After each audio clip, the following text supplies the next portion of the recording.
मुगल शायद आज तक इंडिया पे रूल करते अगर उस दिन इस बेटी का जन्म नहीं हुआ होता। कहानी एंड तक सुनना, गारंटेड गूज़बम्स आएंगे। तो ये कहानी शुरू होती है 1570s 80s के टाइम में, जब मुगल सल्तनत काफी तेजी से इंडिया में बढ़ती जा रही। बेसिकली उस वक्त निजाम शाही का राज्य बहुत ही तेजी से बढ़ता हुआ जा रहा था। इसी दौरान 1598 में 12 जनवरी यानी कि आज के दिन ही महाराष्ट्र में सिंदखेड नाम से एक जगह है, वहाँ के जादव परिवार में एक लड़की का जन्म होता है। अब इस पूरे वीडियो में हम उनको माताजी कहेंगे कि आधे वीडियो तक आपको पता भी चल जाएगा कि मैं किन की बात कर रहा हूँ। अब माताजी का पूरा बचपन सिंदखेड में ही गुजर गया। अब लाइफ का ट्विस्ट पॉइंट देखना, बहुत ही कम उम्र में उनकी शादी हो गई। शादी कहाँ हुई?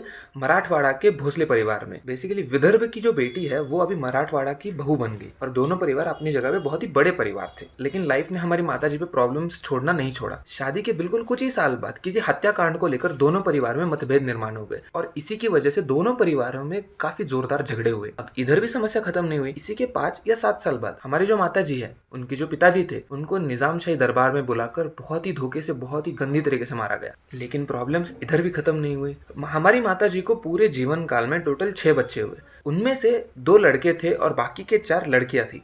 लेकिन इन चारों लड़कियों की मौत काफी कम उम्र में हो गई और 2 ही लड़के जिंदा बच पाए। अब जैसा कि मैंने स्टार्टिंग में बोला था, निजाम शाही का रूल बहुत ही तेज तरीके से पूरे भारत में फैल रहा था और उस वक्त हमारे जो माताजी है, उनके जो पति है, वो निजाम शाही के लिए काम करते थे। तो उनको बैंगलोर की जहागीरदारी सौंप दी गई। बेसिकली उनको पूरा बैंगलोर देखना था। उस वक्त हमारी माताजी के जो दोनों बेटे हैं वो टीन एज में पहुंच गए थे।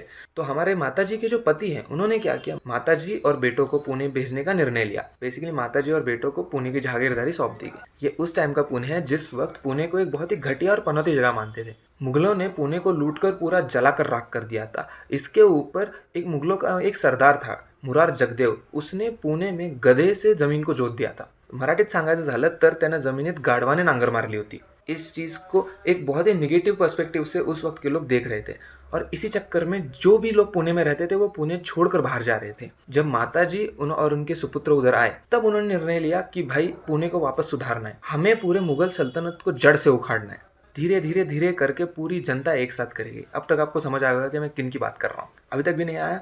थोड़ा रुको, क्लाइमैक्स अभी बाकी है। और ये जो निगेटिव पर्सपेक्टिव बना हुआ था, इस निगेटिव पर्सपेक्टिव को लोगों के दिमाग से हटाने के लिए हमारे माताजी ने सोने से, बेसिकली गोल्ड से पुणे की ज़मीन को जोत दिया। इसकी वजह से जो जनता थी, उनका जो माताजी की तरफ विश्वास था वो बहुत बढ़ गया। अब जैसा कि मैंने स्टार्टिंग में बोला, माताजी का एक ही सपना था, एक ही विचार था कि मुगलों को जड़ से उखाड़ना है, लोगों के लिए एक राज्य निर्माण करना है, लोगों का राज्य, लोगों के विचारों का राज्य, स्वराज्य। और यही स्वराज्य बाद में इनके छोटे बेटे ने पूरे भारत में फैला दिया। उन छोटे बेटे का नाम था छत्रपति शिवाजी महाराज और उन माताजी का नाम था आई साहिब जिजाऊ, जिनकी आज जयंती है।